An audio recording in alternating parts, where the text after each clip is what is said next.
Hello everyone, I am Dr. R.P. Shah, Senior Consultant Physician practicing from more than 30 years on General Medicine from 1993। मैं 30 साल से ऊपर practice कर रहा हूँ। मेरा एक्सपीरियंस यूट्यूब वीडियो द्वारा शेयर करना चाहता हूँ। आज का विषय है ब्लड शुगर या डायबिटीज या चीनी का बीमारी जो आजकल आम है। एक्चुअली डायबिटीज़ या शुगर क्या चीज़ है थोड़ा जान लेता हूँ। हम लोग जो खाना खाते हैं उसमें से जो खाना कार्बोहाइड्रेट होता है, कार्बोहाइड्रेट जैसा चीनी, चावल, गेहूँ या मिट्टी का नीचे जो भी सब्जी है, ये सब जब खाते हैं इसको कार्बोहाइड्रेट बोलते हैं। कार्बोहाइड्रेट खाना जब हम लोग खाते हैं ये बाद में शरीर में कन्वर्ट होकर ग्लूकोज में कन्वर्ट होता है जिसको हम लोग शुगर बोलते हैं। तो ये ग्लूकोज जब ब्लड में नॉर्मल से ज़्यादा होता है तो उसको हम लोग हाइपर ग्लाइसीमिया बोलते हैं, और नॉर्मल से अगर कम रहता है तो हाइपोग्लाइसीमिया बोलते हैं। हाइपर और हाइपो। तो हाइपोग्लाइसीमिया मतलब नॉर्मल से कम हो जाना, बहुत कमी होता है। एक्चुअली उसी को होता है जो ठीक से खाना नहीं खाते हैं या शुगर का पेशेंट है जो दवा लेते हैं लेकिन खाना नहीं खाकर दवा ले लिया, इसी में आपका ब्लड शुगर लेवल कम हो सकता है जिसको हाइपोग्लाइसीमिया बोलते हैं। तो मेनली यहाँ पर सब्जेक्ट है हाइपरग्लाइसीमिया, नॉर्मल से शुगर ज़्यादा होना। इसके लिए हम लोग क्या करते हैं, 3 तरह का टेस्ट करते हैं। एक ब्लड टेस्ट करते हैं जिसमें शुगर का लेवल देखते हैं। दूसरा सिम्टम्स देखते हैं, लक्षण क्या है। और तीसरा पेशेंट को फिजिकल चेकअप करते हैं। तीनों मिलाकर डायग्नोसिस करते हैं एक्चुअली बीमारी का पोजीशन क्या है। तो पहले डिस्कस करते हैं ब्लड टेस्ट कैसे किया जाता है। ब्लड टेस्ट 3 तरह का किया जाता है। एक हो गया फास्टिंग, जो खाने के पहले मतलब खाली पेट में किया जा करता है, खाली पेट में किया टेस्ट करता है जिसको फास्टिंग बोलते हैं। एक खाना का 2 घंटा बाद जिसको पीपी बोलते हैं, और एक होता है 3 महीना का एवरेज जिसको बोलते हैं A1C। तो फास्टिंग जो होता है खाली पेट में उसका नॉर्मल रहता है 99, और 100 या 125 मतलब 100 से 125 के बीच में रहा, 100 to 125 तो उसको प्री डायबिटीज़ बोलते हैं, और 126 या उसका ऊपर रहेगा तो हम लोग उसको डायबिटीज़ बोलते हैं।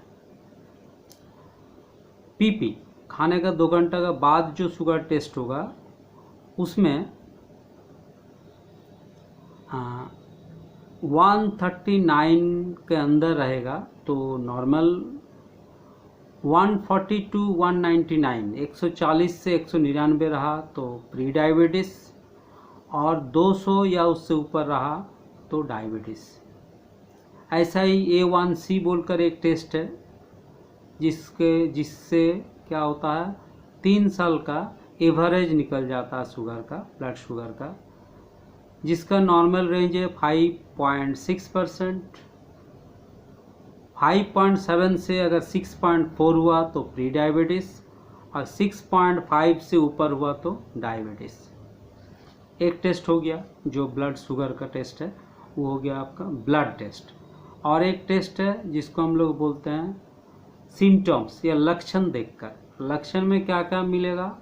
एक हो गया पॉलीयूरिन मतलब पेशाब ज़्यादा होना। दूसरा हो गया फटीग मतलब थकान। तीसरा हो गया वीकनेस मतलब कमजोरी। चौथा हो गया वेट लॉस, वजन कम जाना।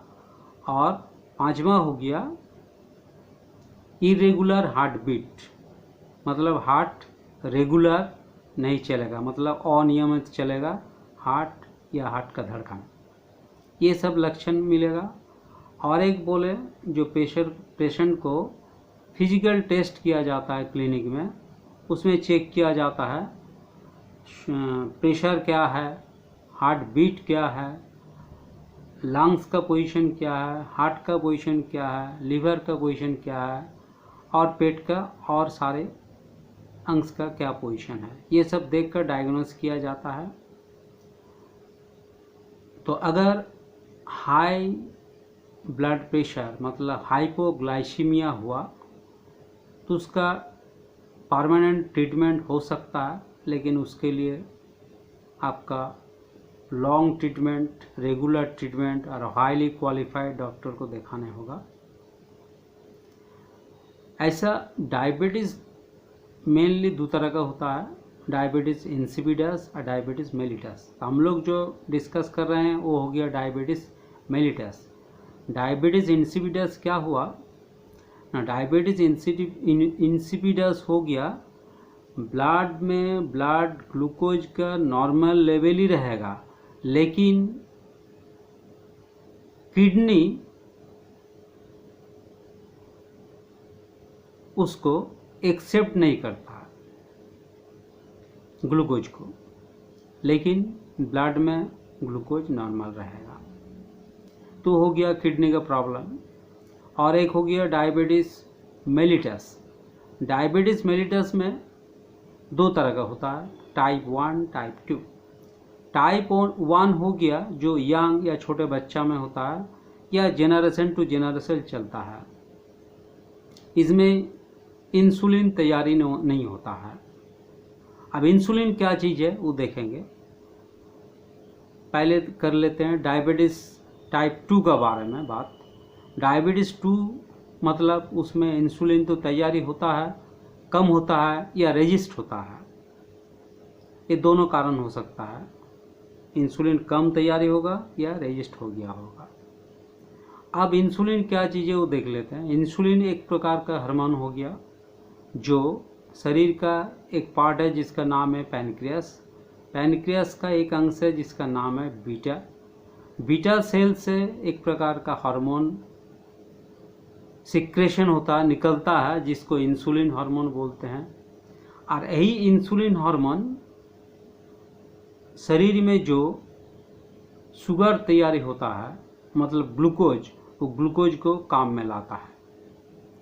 तो जब काम में लाता है तब ब्लड में ग्लूकोज लेवल ठीक रहता है। और जब इंसुलिन सिक्रेशन नहीं होता या कम होता है तो वही ग्लूकोज शरीर में काम में नहीं आता है, तो वही ग्लूकोज ब्लड लेवल में बढ़ जाता है, जिसको हम लोग हाई ब्लड शुगर बोलते हैं या हाइपोग्लाइसीमिया बोलते हैं।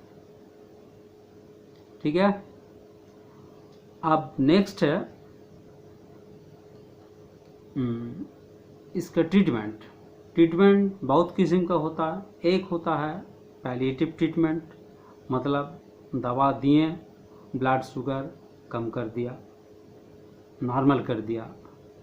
और एक होता है ट्रीटमेंट, मतलब वो जो पैनक्रियास इंसुलिन हार्मोन तैयारी नहीं करता है उसका एक ट्रीटमेंट होता है, जिसमें पैनक्रियास धीरे धीरे ठीक होता है और इंसुलिन तैयारी धीरे धीरे होने लगता है। लेकिन ये ट्रीटमेंट बहुत कॉम्प्लेक्स है, बहुत समय लगता है, उसके लिए रेगुलर ट्रीटमेंट ज़रूरी है। और एक होता है डाइट या खाना। कार्बोहाइड्रेट से शुगर तैयारी होता है या ग्लूकोज तैयारी होता है। तो कार्बोहाइड्रेट खाना हम लोग अगर कम खाएं या ना खाएं तो ऑटोमेटिकली ब्लड शुगर लेवल कम होगा, इंसुलिन तैयारी कम हो या ना हो। तो उसके लिए डाइट कंट्रोल को करने होगा, मतलब जो खाना हम लोग खा रहे हैं उसमें से एक टाइप का खाना बाद देना होगा, जिसको कार्बोहाइड्रेट बोलते हैं। और एक हो सकता है, वो हो गया शारीरिक परिश्रम। शारीरिक परिश्रम करके शरीर को फिट रखना, उसमें भी इंसुलिन थोड़ा बहुत तैयार होता है, और तैयारी होने के कारण वो काम में लग जाता है, जो ग्लूकोज तैयार होता है, तो ब्लड लेवल में ग्लूकोज नॉर्मल हो जाता है। तो बहुत तरह का तरीका है ट्रीटमेंट करने के लिए। तो उसके लिए आपको क्वालिफाइड डॉक्टर के अंदर कंटिन्यू रेगुलर नियम माफिक ट्रीटमेंट करवाना होगा। और पैनक्रियास ठीक करने के लिए अब जो दवा लगेगा वो कोई फिक्स्ड नहीं है, वो पेशेंट के ऊपर वैरी करेगा, इसीलिए ये ट्रीटमेंट नहीं बोल सकते हैं, ये पेशेंट देखने के बाद ही कहा जा सकता है। और डाइट कितना कंट्रोल होगा, क्या क्या कंट्रोल करना है, ये पेशेंट देखने के बाद ही पता चलेगा। और एक बोले जो पैलिएटिव ट्रीटमेंट, दवा खाने के बाद ही आपको कंट्रोल हो जाएगा ब्लड शुगर, ये एक टेम्पोररी ट्रीटमेंट है, जितना दिन दवा खाएंगे उतना दिन कंट्रोल में रहेगा। तो इस तरह का जो दवा है 6 टाइप का होता है। तो 6 टाइप का दवा का क्लासिफिकेशन हम बोल देते हैं, और साथ में इसका कॉम्पोजिशन भी एग्जाम्पल के स्वरूप बोल देंगे। जो बहुत नाम क्रिटिकल है तो हम डिस्क्रिप्शन में लिख देंगे, लेकिन आप नहीं ले सकते हैं खुद, क्योंकि ये आपका खुद ट्रीटमेंट नहीं कर सकते हैं। इसके लिए आप डॉक्टर से एडवाइस लेकर दवा खाएं। तो 6 किस्म का में नंबर 1 हो गया बाईगुआनाइड्स, क्लासिफिकेशन का नाम है बाईगुआनाइड्स, जो कॉम्पोजिशन का नाम बोल देते हैं सच एज मेटफॉर्मिन। नंबर 2 हो गया सल्फोनाइल यूरियास, जिसका कॉम्पोजिशन का नाम है ग्लिमाप्राइड। नंबर 3 हो गया मेग्लिटिनाइड्स, कॉम्पोजिशन का नाम हो गया रिपाग्लिनाइड। नंबर 4 थायाजोलिडिन एडिनोस, कॉम्पोजिशन का नाम हो गया पियोग्लिटाजोन। नंबर 5